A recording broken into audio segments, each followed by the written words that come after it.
예. 우리나라 그 지도를 인터넷에서 찾아보면 여러 지역으로 나누어져 있는 것을 볼 수 있습니다.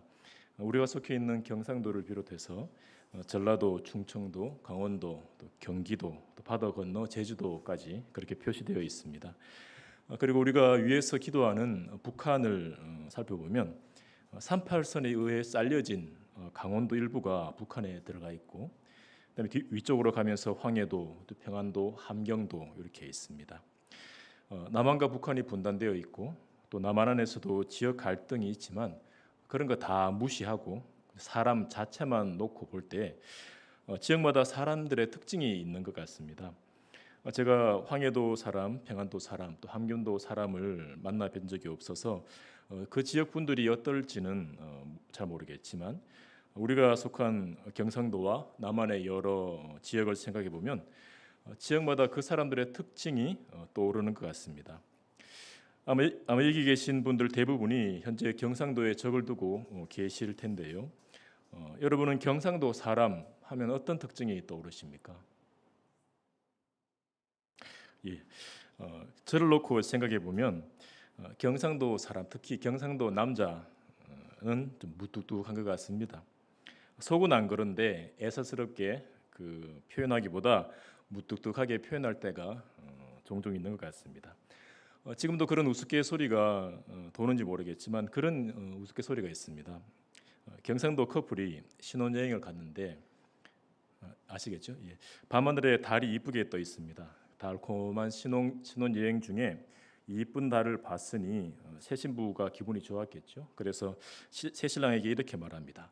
보이소 보이소 하늘 한 보이소 이러니까 그 말에 경상도 새 신랑이 답합니다. 와 달이 니 보고 뭐라 그러더나. 혹시 이런 경 안 계시겠죠? 예. 신혼여행에 온 새 신부 기분 좀 맞춰주면 좋을 텐데 그걸 잘 못하고 무뚝뚝하게 반응하는 모습이 저를 비롯한 여러 경상도 남자들인 것 같습니다.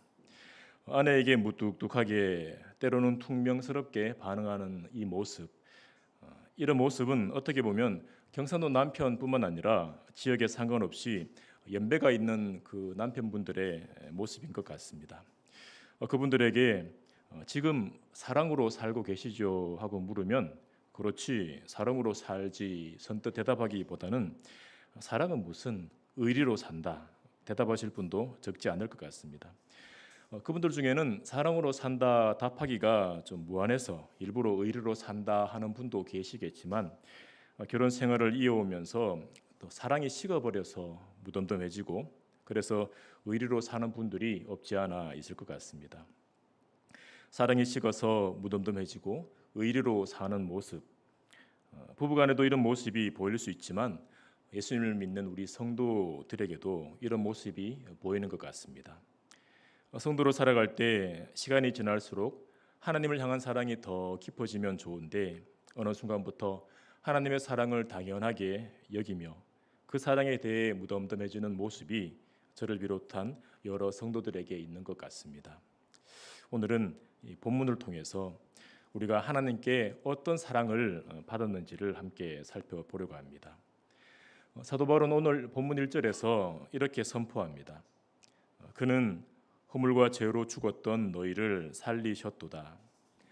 에베소서는 감옥에 갇힌 사도 바울이 에베소 교회 성도들을 향해서 기록한 서신입니다. 이 편지는 에베소에 있는 불신자를 염두에 두고 쓴 편지가 아니라 예수님을 믿는 성도들, 다시 말해 에베소 교회에 속해 있는 유대인과 이방인 성도들이 더욱 하나가 되고 믿음으로 서가기를 바라면서 기록한 편지입니다. 이미 예수님을 믿고 있는 성도들에게 쓴 편지인데 바울은 어떻게 보면 에베소 성도들이 거북할 수 있는 표현을 쓰고 있습니다. 그 표현은 허물과 죄로 죽었다 이 표현입니다. 이 표현은 하나님과 상관없는 죄인, 하나님과 관계가 끊어져서 사망 가운데 놓여 있는 그 죄인의 상태를 말합니다. 이 표현은 바울 당시의 유대인들이 이방인을 향해 사용했던 표현인데 바울은 유대인과 이방인 모두가 속해 있는 에베소 교회를 향해서 너희가 허물과 죄로 죽었었다라고 말합니다. 사도 바울은 왜 예수님을 믿고 있는 성도들에게 이렇게 거북할 수 있는 표현을 썼을까요? 바울은 에베소 성도들이 하나님의 은혜에 감사하고 찬송하는 그런 성도가 되기를 바랬던 것 같습니다. 성도는 그의 평생에 하나님 앞에 겸손하며 그 은혜에 감사하며 살아야 합니다. 그것이 성도가 평생 가져야 할 성도다운 태도입니다. 성도가 평생에 성도답게 사는 것이 옳은데 어느 순간 하나님 앞에서 무덤덤해지는 이유는 다른 것이 아닙니다. 하나님이 베풀어 주신 은혜가 얼마나 귀한 것인지를 잊어버리고 성도가 어떤 자리에서 어떤 비참함에서 건진받았는지를 깜빡하기 때문입니다. 사도 바울은 에베소 성도들이 얼마나 비참한 상황에 있었던가를 기억하기를 바랬던 것 같습니다. 만약 사도 바울이 우리가 사는 이 시대에 살고 있고 우리 민들레 교회를 알고 있다면 우리에게도 동일한 편지와 동일한 표현을 썼을 것 같습니다. 너희는 허물과 죄로 죽었었다. 이 표현은 우리가 언제든지 정직하게 만나야 할 진리입니다. 저와 여러분이 이미 예수님을 믿고 있고 주의를 지키며 교회를 섬기며 살고 있어도 계속해서 이 진리 앞에 서야 합니다. 우리는 주님 앞에 서는 날까지 우리가 허물과 죄로 죽었던 자라는 것을 기억하고 되새겨야 합니다. 우리가 이렇게 우리 자신을 낮출 때 하나님의 은혜가 더 영광스러워지고 높아지게 됩니다.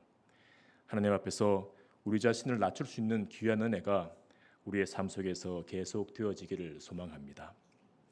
1절에서 허물과 죄로 죽었었다라고 선포한 바울은 2절과 3절에서 그 상태의 비참함에 대해 설명합니다.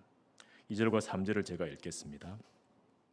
그때 너희는 그 가운데서 행하여 이 세상 풍조를 따르고 공중의 권세 잡은 자를 따랐으니 곧 지금 불순종의 아들들 가운데서 역사하는 영이라.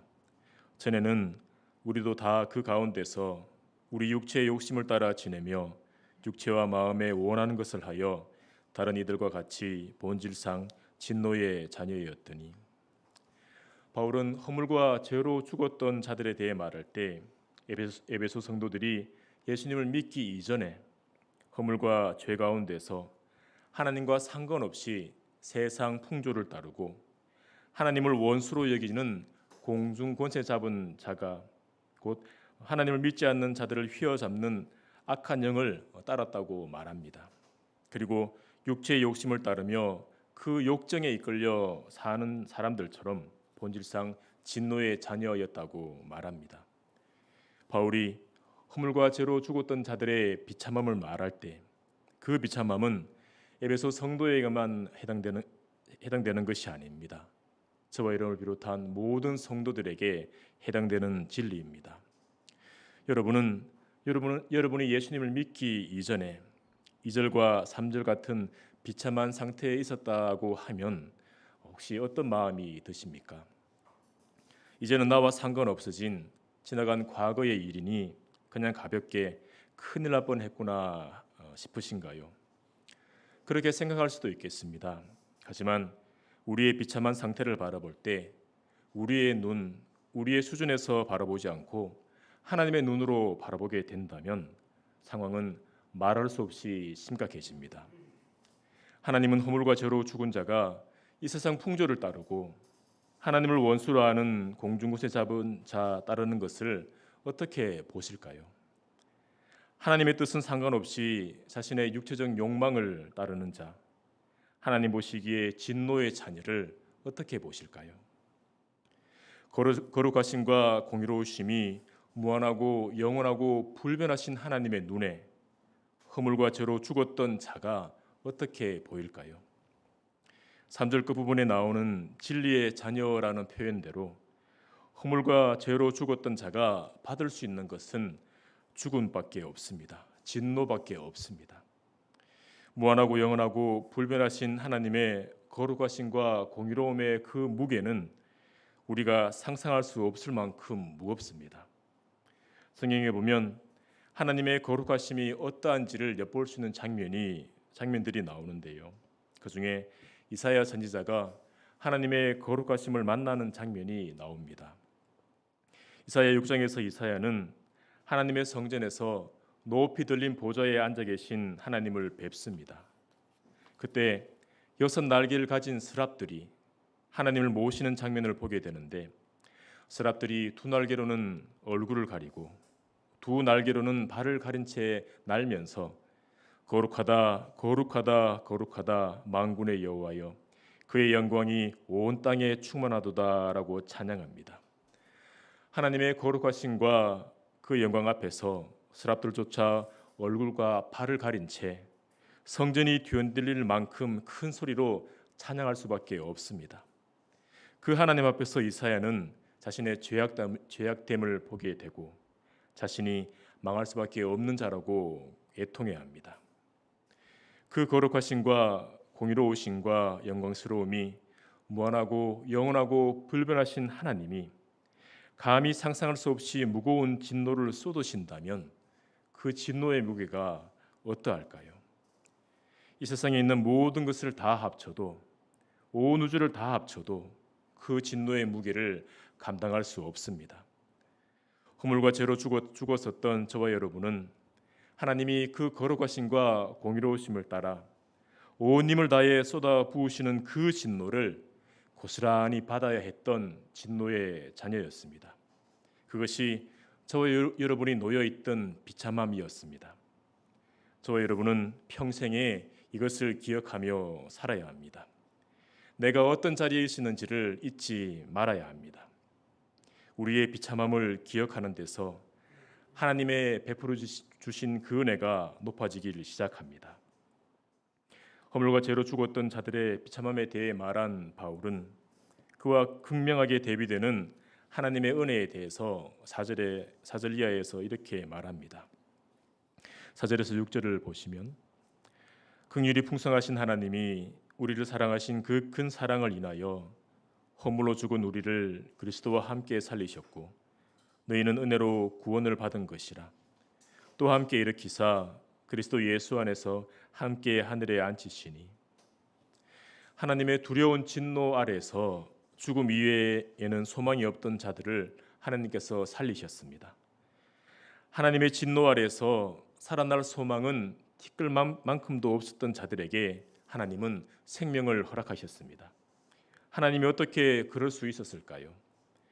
온 세상을 창조하신 주권자이시기에, 하나님이 가장 높으시기에 그 진노를 그냥 취소해 버리셨을까요?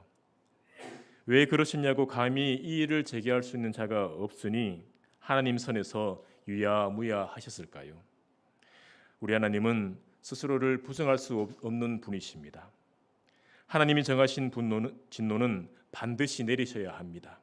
그것이 하나님의 거룩하심과 공의로우심을 만족시키는 것입니다.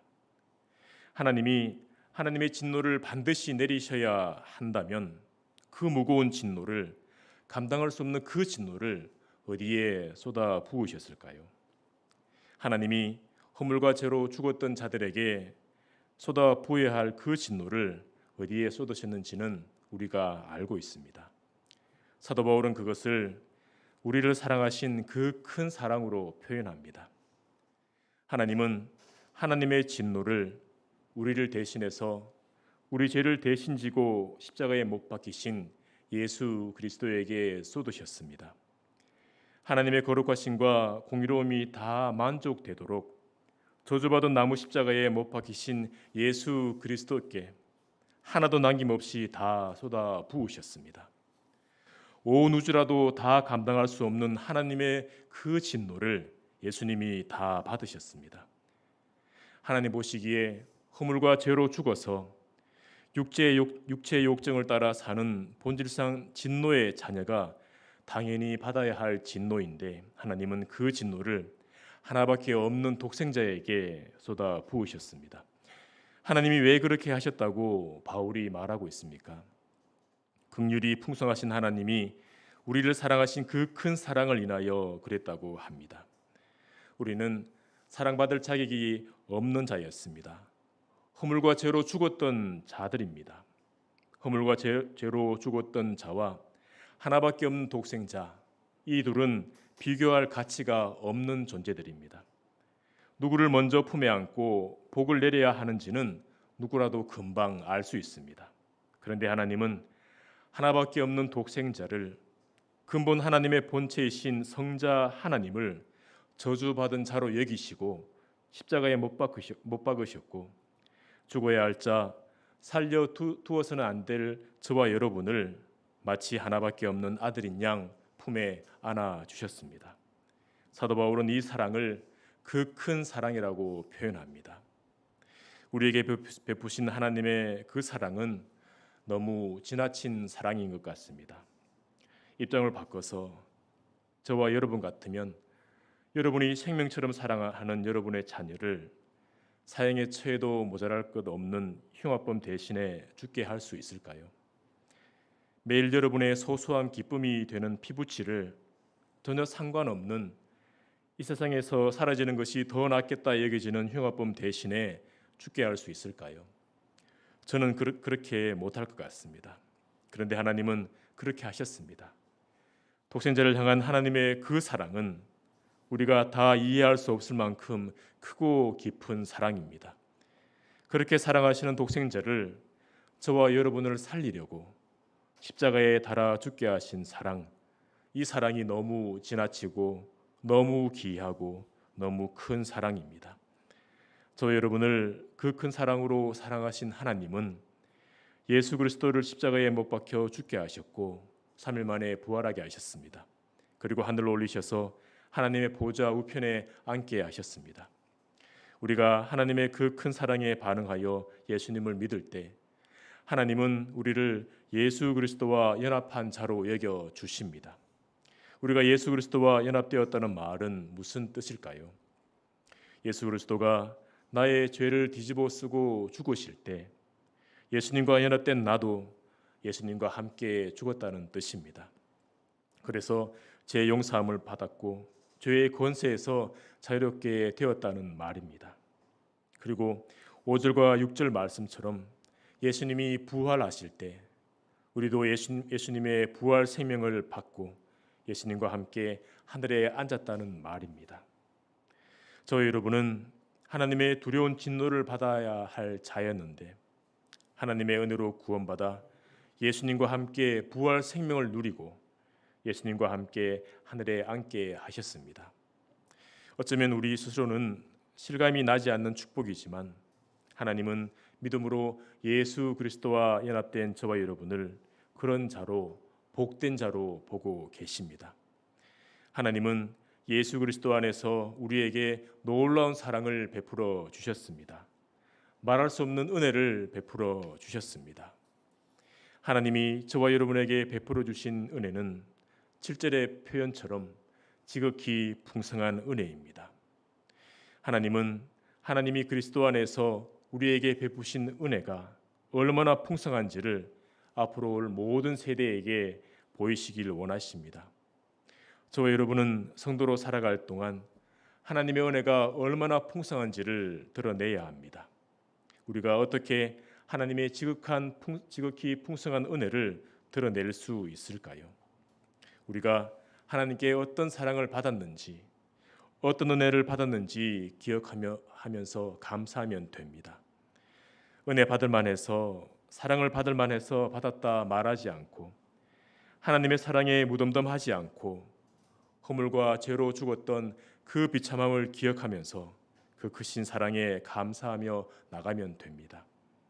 소망하기는 저와 여러분 안에 하나님을 향한 그 사랑이 다시 뜨거워지기를 원합니다. 이런저런 이유로 깜빡하고 있었던 하나님의 그 놀라운 사랑을 다시 깨달아서 하나님을 향한 사랑으로 우리의 마음이 뜨거워지기를 원합니다. 하나님 앞에 나올 때 하나님을 사랑하는 마음으로 나오지 못하고 무덤덤해진 모습으로 그저 구원받은 자의 의리로만 나오는 것은 슬픈 일입니다. 우리 안에 행여 하나님을 향한 사랑이 식어진 분이 계신다면 그 식어진 마음을 감추지 마시고 하나님 앞에 내어놓으시길 바랍니다. 하나님 앞에 너무나 죄송스럽지만 우리의 모습 있는 그대로를 내어 보이면서 하나님의 긍휼하심을 의지하시길 바랍니다. 우리는 하나님 앞에 무덤덤해질 수 있지만 하나님은 우리를 향해 무덤덤해질 수 없는 분이십니다. 어떻게 구원한 성도인데 무덤덤하게 대하시겠습니까? 우리가 우리의 인약함을, 우리의 식어진 마음을 정직하게 내어 보일 때 하나님은 변함없는 그 큰 사랑으로 우리를 대해 주십니다. 우리가 소망하며 나갈 때 다시 한번 하나님을 향한 우리의 사랑을 뜨겁게 하실 겁니다. 저와 여러분은 주님 앞에 서는 날까지 하나님 앞에 멋진 모습보다는 부족한 모습을 보일 때가 더 많을 것입니다.